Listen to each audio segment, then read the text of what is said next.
নমস্কার বন্ধুরা, লাকি রান্নাবান্না অ্যান্ড ব্লগসে আপনাদের স্বাগত। আজকে আমি রান্না করেছি ঝিঙে দিয়ে মাছের ঝোল। ঝিঙে দিয়ে মাছের ঝোল করার জন্য এখানে ঝিঙে কেটে নিয়েছি, আলু কেটে নিয়েছি, টমেটো কেটে নিয়েছি, আর কাঁচা লঙ্কা, আদা বাটা, জিরে বাটা। আর এদিকে মাছগুলো আমি ধুয়ে বেছে পরিষ্কার করে নিয়েছি। এবার নুন হলুদ মাখিয়ে কড়াইতে সর্ষের তেল দিয়ে মাছগুলো একে একে ভেজে নেব।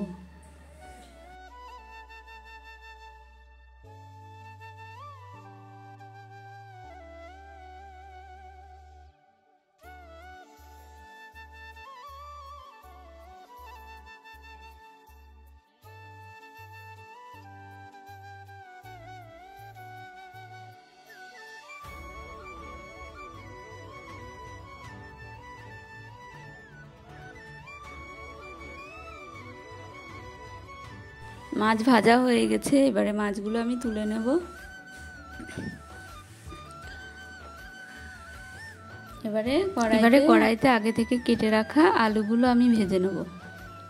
আলুর মধ্যে দিয়ে দিচ্ছি সামান্য পরিমাণ লবণ।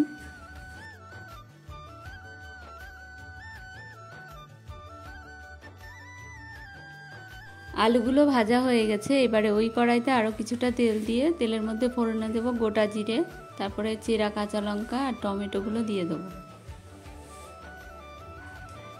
আর দিয়ে দেবো আগে থেকে বেটে রাখা আদা রসুন, তারপরে কেটে রাখা ঝিঙেটা দিয়ে দেবো।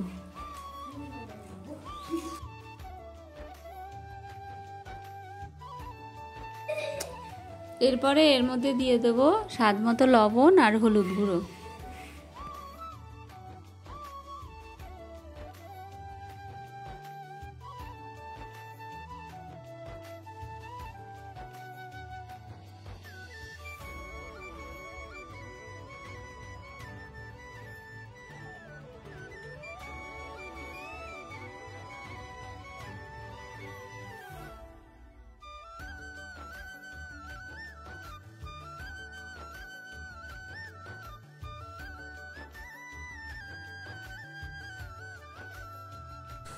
ঝিঙে আলু কষানো হয়ে গেছে, এবার এর মধ্যে আমি সামান্য অল্প জল দিয়ে দেবো।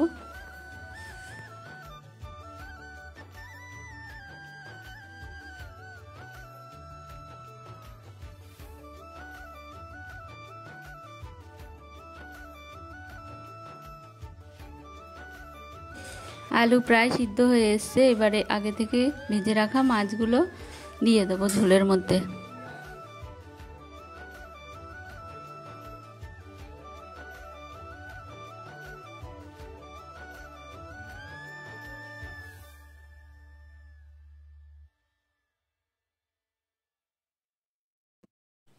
রান্না হয়ে গেছে ঝিঙে দিয়ে মাছের ঝোল।